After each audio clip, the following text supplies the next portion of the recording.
Okay. Well, thanks everybody for joining us today. I am Jeanne Jennings. I am so excited to be here.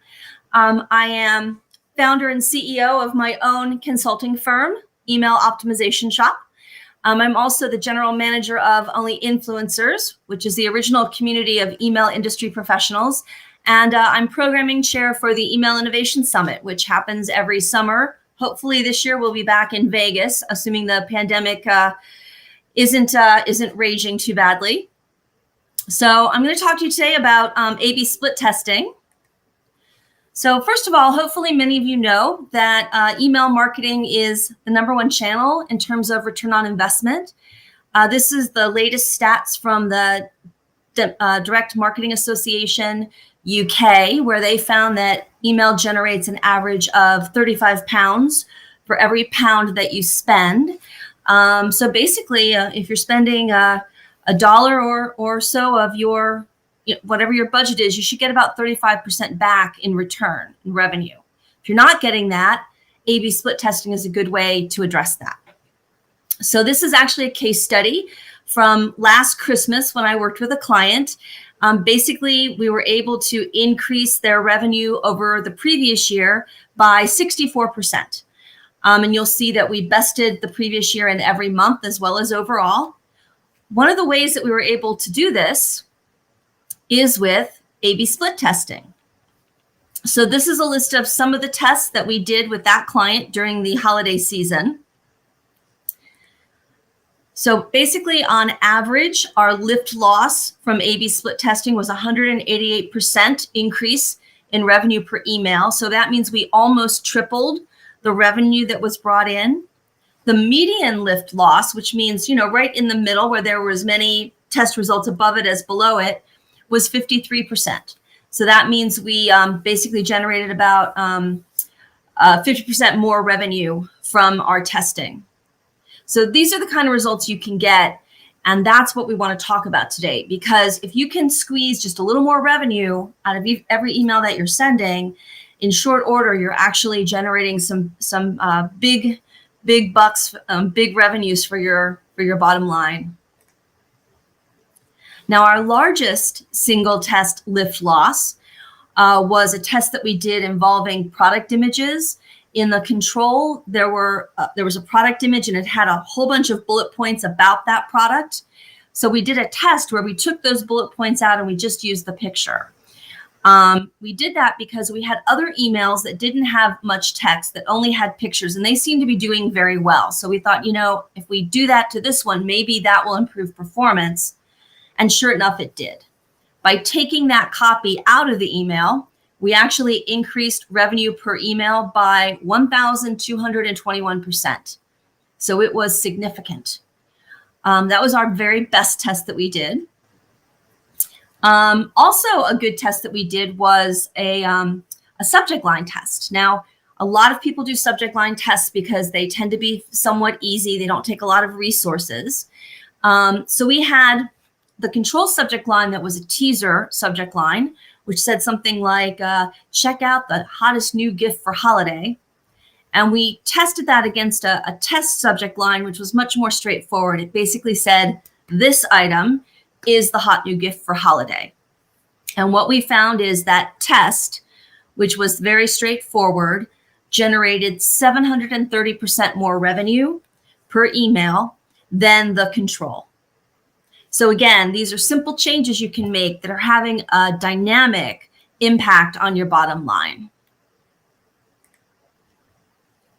So the real point of this presentation is for it to be interactive. So what I'm going to do is I have I think it's 6 different tests here that I've done over the course of my career with clients. And I'm going to kind of tee it up for you, tell you what the control is, tell you what the test is.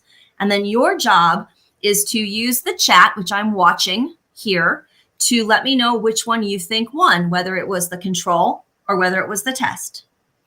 Nikita, if you're still listening, you're welcome to play along with us. So feel free to jump in. So here's the first test that we're going to talk about today. The question for you is, which web page call to action location drove more email opt-ins for this client? So this is a picture of the control. This is how the page was when I started working with them. As you can see, the email call to action is in orange here, right below the fold. What we did was we did a test. This is an image, a wireframe image of the test where we moved that call to action up to the top right. So that was the only change made on the page. We just moved this call to action up so that it was on the top right instead of below the fold. So my question to you all is, which test won? Which one do you think generated more email sign-up calls to action, which was our goal in this case? I'm watching the chat. Let me know what y'all think. You've got a 50-50 chance to get it right. So, Nikita, do you have any thoughts on this one? Can you tell us the question one more time? So we need to choose between them?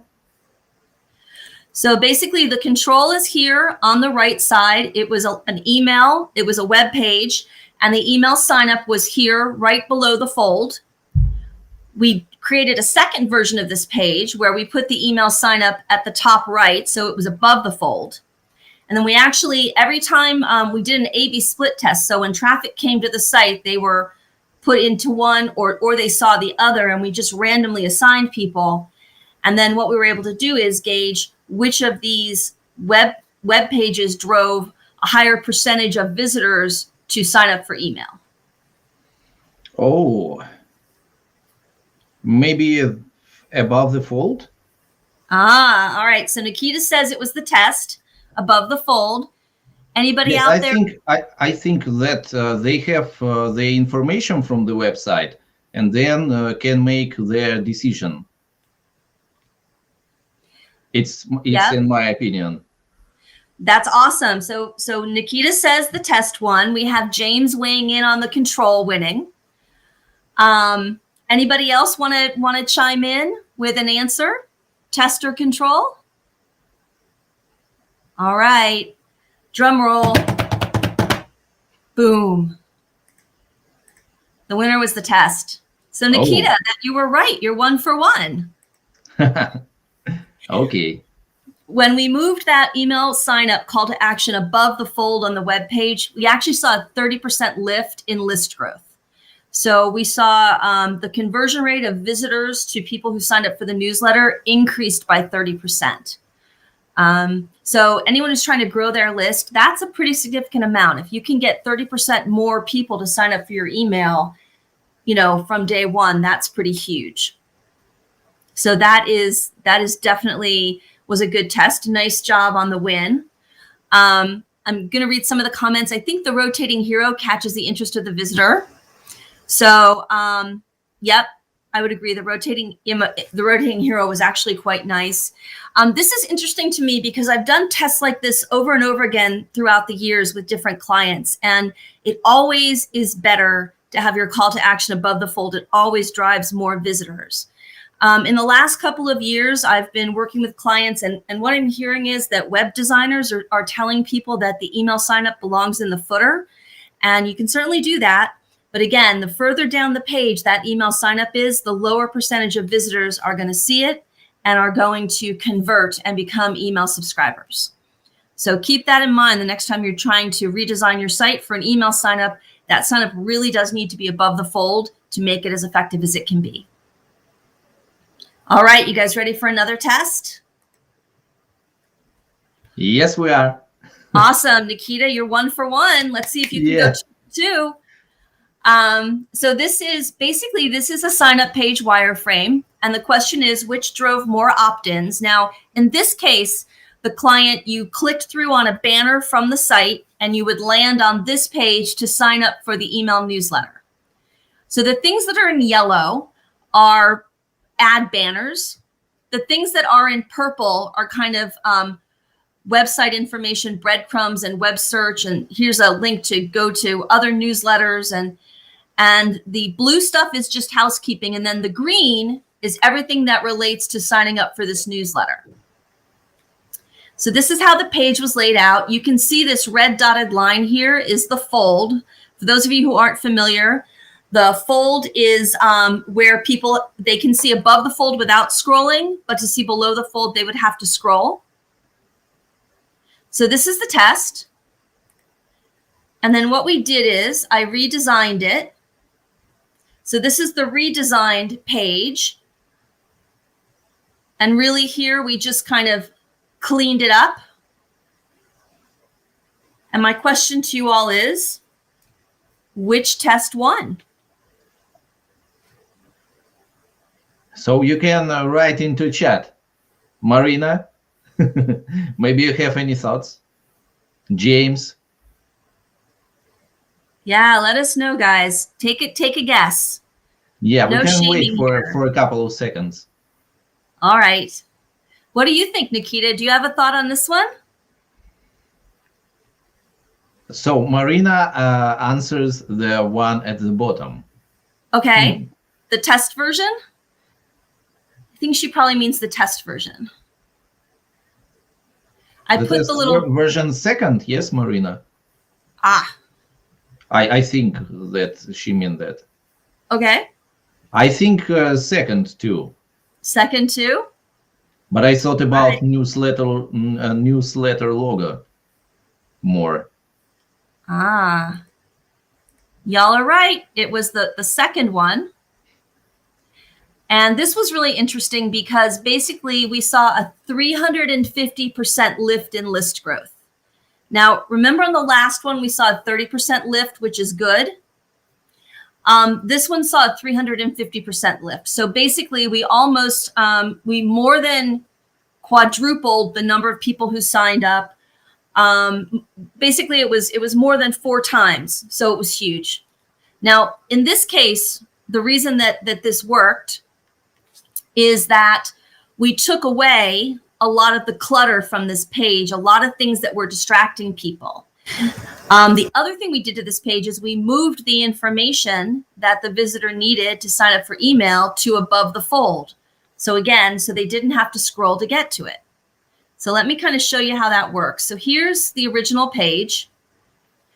What we saw when I looked at Google Analytics, which is how I started the audit on this, is people would land on this page, and then the next thing they would do is they would click on this banner, which took them back to this page again. So they would get stuck in this infinite loop. And when I thought about it, I realized that I think what was happening is that people, when they clicked on, they would land here, they wouldn't realize that they had landed on the page to sign up for the email. And then they would see a banner to sign up for email and they would click on it again and they were stuck in this infinite loop. The reason they didn't realize this was a page to sign up for email is even though the logo was here and we listed the benefits, all of the fields to sign up were below the fold. So they wouldn't see them unless they scrolled. So I think that is what was causing the issue. The other thing that was going on with this page is it's really busy. There's a lot of distractions here, breadcrumbs that can take you back through your path, website search that can take you other places. The full website navigation was at the top of this page. So there were a lot of things here competing for the visitor's attention, a lot of ways that the visitor could get distracted from the task at hand, which was signing up for the email newsletter. So with the new version, we get rid of all those distractions. No more yellow newsletter banners at the top, no more purple stuff with website search and navigation and ways to leave. The only thing you can do on this page is complete that email sign up. And the fields are right here above the fold. So when you land there, it's very clear that that's what you're there for. And that is the only thing you can do on this page. And that's how we were able to lift the email list growth so much. So that's another thing to keep in mind when you're putting together things like this. If you have a page where they need to land to sign up, make sure the forms are above the fold and make sure there aren't distractions and things to take them off course. Keep them focused on the task at hand. All right. Nikita, you want to jump in on this one? I think you're 2 for 2, right? I think yes. So let me tell you about this one. So this is a subject line. This is a pre-header text. Test. So the question here is, which pre-header text drove more revenue? So hopefully you all are familiar with pre-headers. Pre-headers are actually sort of a companion to the subject line. So if you're reading your email in Gmail, the subject line will be in the inbox in black, and then after it in gray will be the pre-header text. Oh, Jeanne, I think we have some issues with video connection. Uh-oh. I will try to reconnect it. Okay. Sorry, it all looked okay on this end, but. Okay, now can you please select another slide? Sure. Oh, nothing happens. Nothing happens? Anything happen there? No, I can see. Maybe you can reload the presentation. Okay, let me stop the presentation and let me try to share screen again. Okay.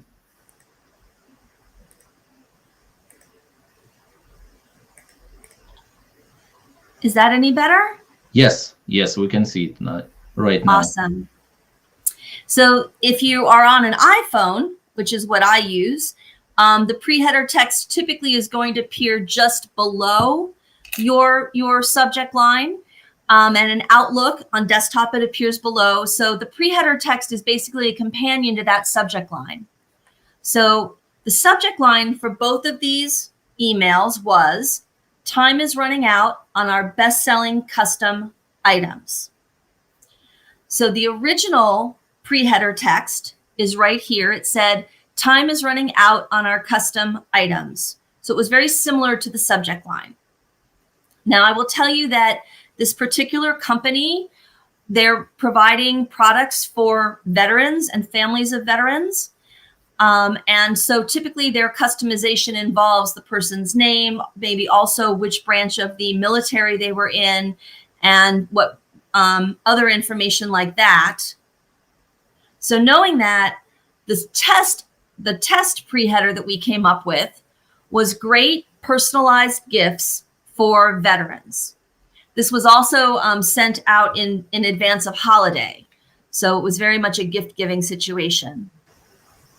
So my question here is, which test won? Did the pre-header text over here, the test version, great personalized gifts for veterans, that's the test, do better? Or did the control, time is running out on our custom items, do better as a companion with that subject line? So chat, any thoughts?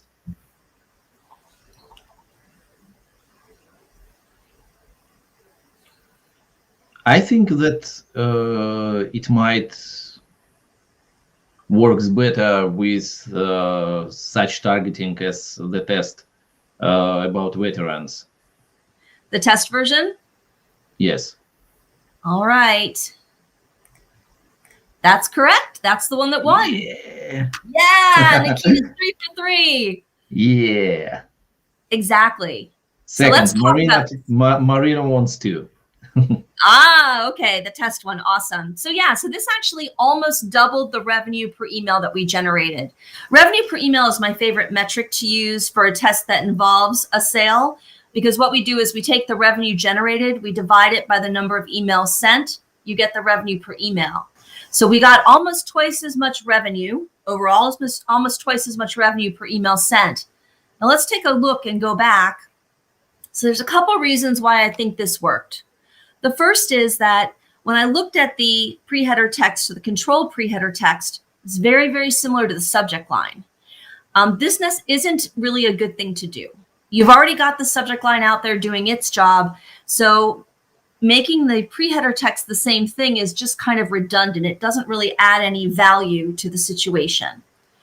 So when we were looking at that and figuring out what might work better, there were two things that I leveraged to get that test pre-header text.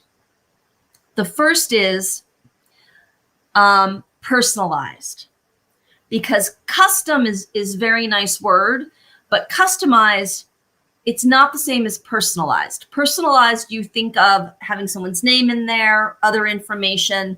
Customized tends to be more general, like you might get to choose blue instead of red. So I wanted to get personalized in that pre-header text because I felt that was an important message that was missed in the subject line. The other thing I felt was very important to get in the pre-header copy was the idea of veterans, because again, they do cater to veterans and their families. The third thing that I wanted to get in there was the word gifts, because again, very critical. Gift giving seasons, gifts for veterans, and all of those things were missing from the subject line. So those are the three things that I wanted to get in there. Again, it almost doubled the performance of the test. And we went on to continue testing. I think that this was good for pre-header. Honestly, later on, we moved these key elements to the subject line and we got an even bigger boost. So you always want to iterate. You always want to kind of leverage what you learn elsewhere. But this was a very great test. Again, didn't take a lot of effort, but almost doubled revenue. Okay, you get ready for another one? Yes. Awesome. So test number 4, the question here is which email template drove more revenue? So this is for a specialty retailer. They have a number of different products. They have actually a wide array of products that they offer. So this is the control. It had a header and a footer that were the same for all the emails. It had an image on the left. It had some copy up here at the top right, and then call to action buttons.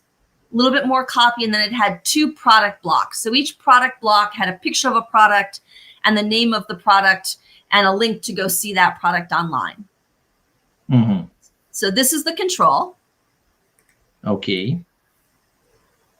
This is the first test. So what we did with the first test, the idea here was simply to add 2 product blocks. So the only change here is we added 2 more product blocks to see if that would drive more revenue. Does that make sense? Maybe. And then we had a third test. Now this is interesting. Earlier in the year, the client had stopped using this version of the email, and they had changed to use a version of this email that was laid out like this. So instead of an image at the left and copy at the right with call to action buttons on the right, they made this huge header image, put the copy underneath it and the call to action buttons and 2 product blocks. So they had made that change without testing into it.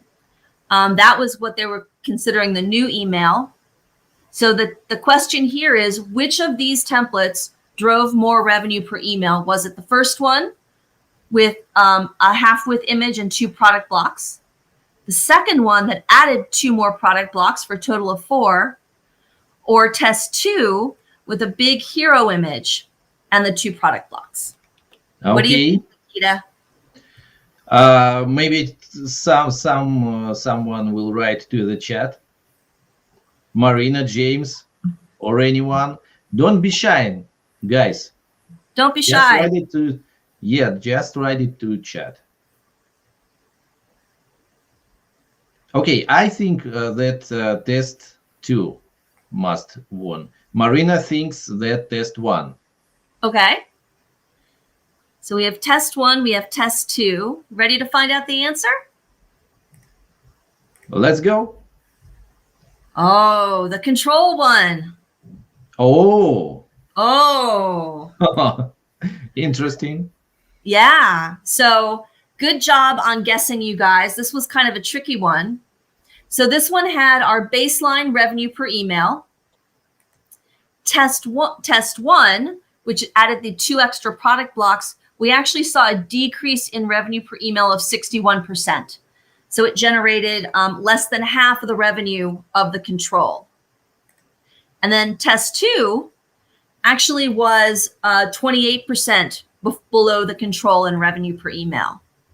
So in this case, the control from last was actually the best performing one. So this is why we do testing, right? Because I'm not going to lie to you, I thought test 1 was going to do better. We had people in the company who believed test 2 was going to do better.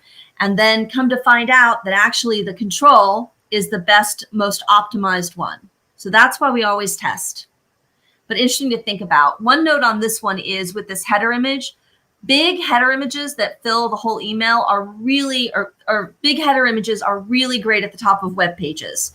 It's like the example we saw earlier where someone said they thought the rotating hero image was interesting. On a web page, this is great. In email, a big image at the top of the email is not a great idea. The reason is that a lot of email clients still block images by default. And so if your person is reading your email and an email client that does that, this big image isn't going to show up at all. And there's not going to be anything in that preview pane to engage the reader, to pull them in. So I got to tell you, 9 times out of 10, when we test a half-width image with copy next to it, rich text copy, versus a big image, the half-width image pretty much always wins.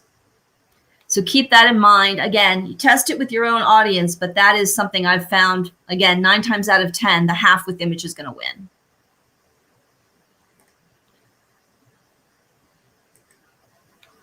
All right, let's go on to test number 5. So in this one, we've got the control email. So this is for a membership organization. This particular membership organization had created a proprietary font.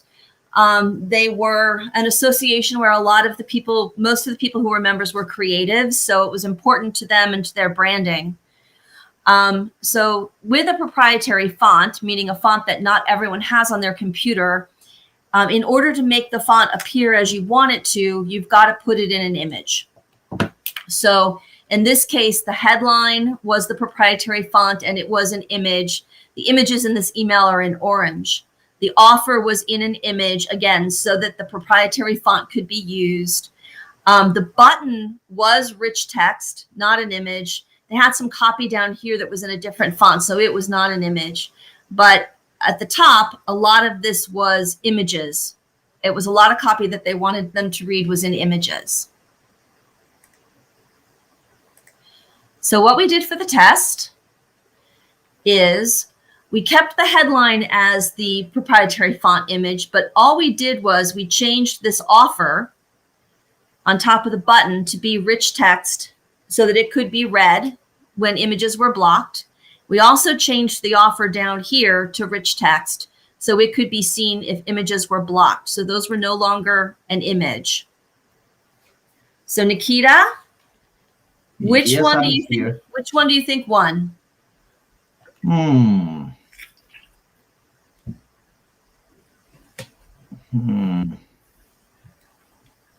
It's a little bit complicated. I know, because it's such a small change, right? Like, yes. Yeah. So let it be control. All right. Nikita says control. So let's see. Oh, it was the test. Oh. So we actually saw a 95% lift in conversion rate, which is almost double the number of conversions when we made the offer rich text. So again, something that's really important to think about, this organization really wanted to use their proprietary font in their email program, but it just didn't make sense. So once they saw that by getting rid of that proprietary font or using it sparingly, making sure there was enough rich text that could be read in another font, they were going to get better results. They actually kind of knocked back their brand guidelines to allow for fonts other than their proprietary font to be used in email messages. So again, that idea about image blocking, very important to think about. It actually does still play in to email performance, even though, you know, we've become so sophisticated in other ways. All right. This is our last test. So Nikita, let's see how you can do on this one. Okay. Okay, so in this case, we have an email. So the question here is, will personalization boost revenue? So our control email is here. Everything is the same as the test, except that we have a product here with a generic logo on it. So this is for a company where They do a lot of work for trade shows. If you ever go to a trade show and you have like a pen or a notepad that people are giving out with their company name on it, that's what they sell. So they had in this email a picture of a product with just a generic logo on it. Our test actually had the same exact layout, but in this case, we had used this amazing technology that allowed us to actually put the recipient's logo on the product. So rather than a generic logo with a note that said your logo would go here, it actually shows the recipient's actual logo. In this case, the product was one of those UV phone sanitizers. So kind of like a little box where you put your phone in and it gets rid of all the icky germs. But that was the control. So the question here is, which one drove more revenue? The product with the generic logo or the product where the recipient's logo was actually pulled onto the product? I test one. Okay, Marina said test one. I think the same. Okay, so I kind of jumped the gun there. Oops. No, actually the control one. The test generated a 68% decrease in revenue per email. Oh, God. Yeah, that's bad, right? Yeah. And when we looked closer, we saw that that variance was because the test email actually generated 62% fewer orders. So this was very interesting test because this goes against conventional wisdom, right? As marketers, typically when we personalize something, it does better. Yes. But again, this is a reason that you always need to test. Now, Marina has a really good question. How did it happen? Why did it happen this way? I think there's a couple reasons. One is that because of this product, I mentioned it was like a rectangular phone sanitizer. So the way the logo imprint works is the space to imprint the logo was this long rectangle. And so if your logo was a long rectangle, it looked great. But if you had a square logo, then it was very, very small and it could hardly be seen. And one of the examples that I looked at when I was trying to diagnose why the personalization didn't work, honestly, it was so bad it looked like a smudge on the screen because it was so small. So I think one of the issues here was that we just, it wasn't a good choice of product to showcase this. It didn't really lend itself. If we could have done a blow up or something, but the way that the product is with a logo that was rectangular, it worked great. With the square one, it really didn't work well. Interestingly enough, this was one of a series of tests we did on personalization. And we did I guess we did 5 different personalization tests. Some involved logo, some involved the recipient's company name. In only one of those tests did the personalization drive more revenue for the client. In all of the 4 other tests that we did, this being one of them, the personalization actually depressed response, depressed revenue.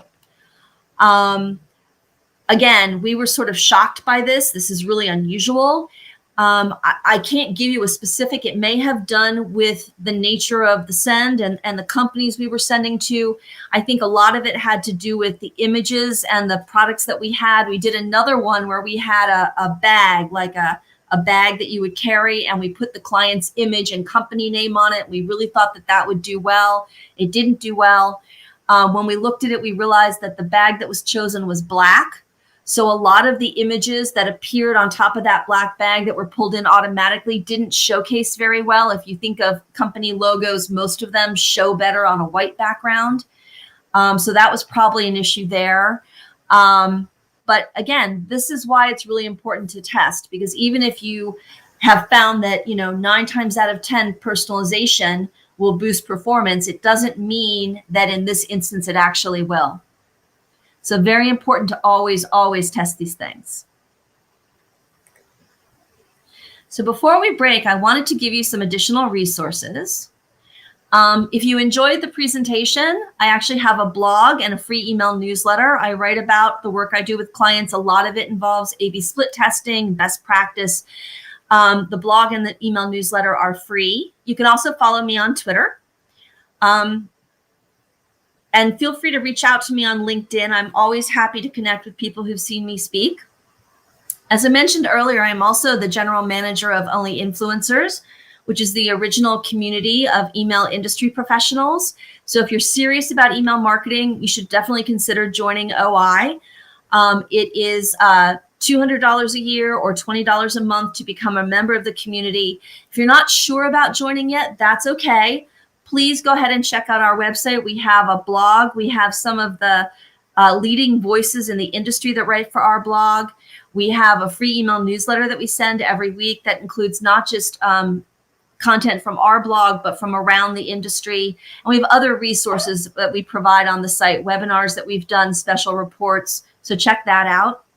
And then finally, I mentioned I am programming chair of the Email Innovation Summit. I think this will be our 8th year coming up in 2022.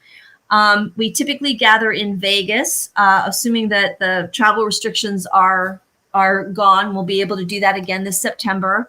And we really do focus on innovations in email marketing. So we don't have any basic deliverability sessions. We have a lot on things like BIMI, things like AMP for email, a lot of the up and coming stuff in email, all focused on trying to improve your email marketing. Right now, I'm accepting speaker proposals. So feel free to go to emailinnovationsummit.com and provide a speaker proposal if you'd like to get on stage. And then registration will be open in early 2022, not 2021. And so we hope to see you there.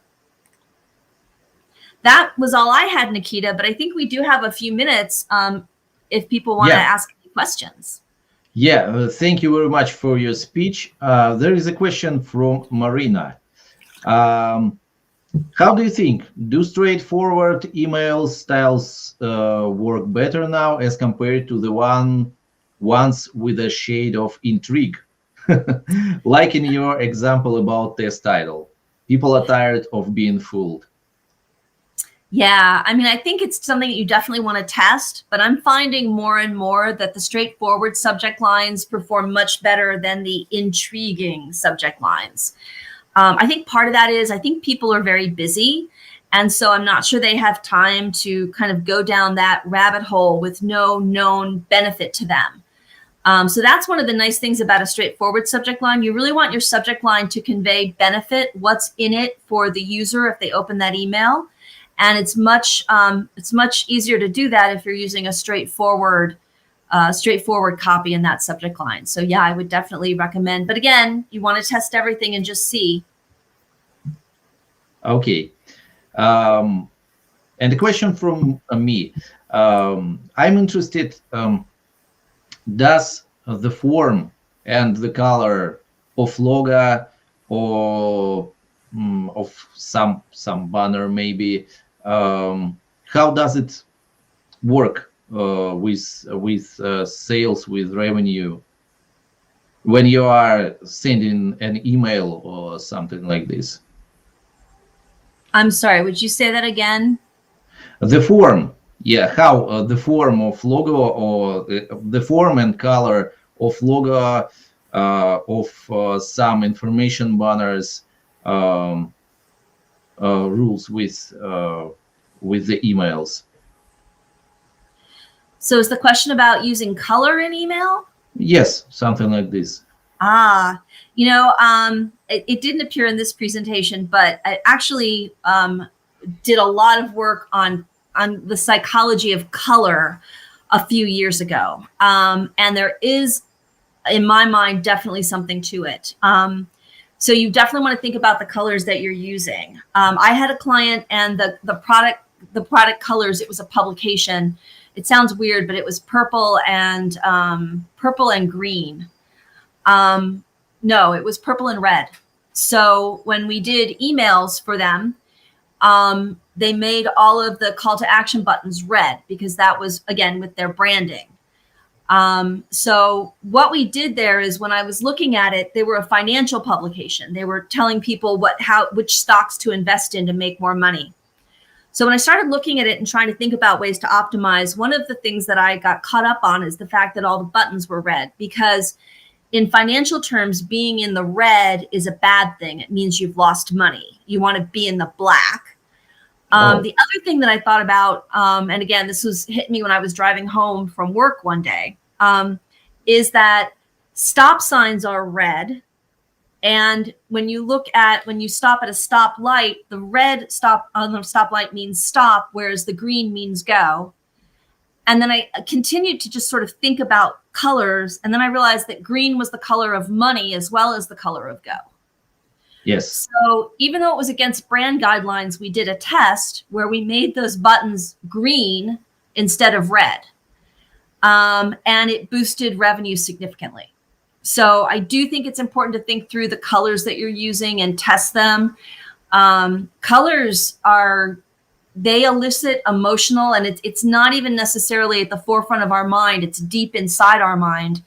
But they can make a real difference. You know, things like you're supposed to paint your bedroom blue because that is calming and soothing and puts you, helps you sleep.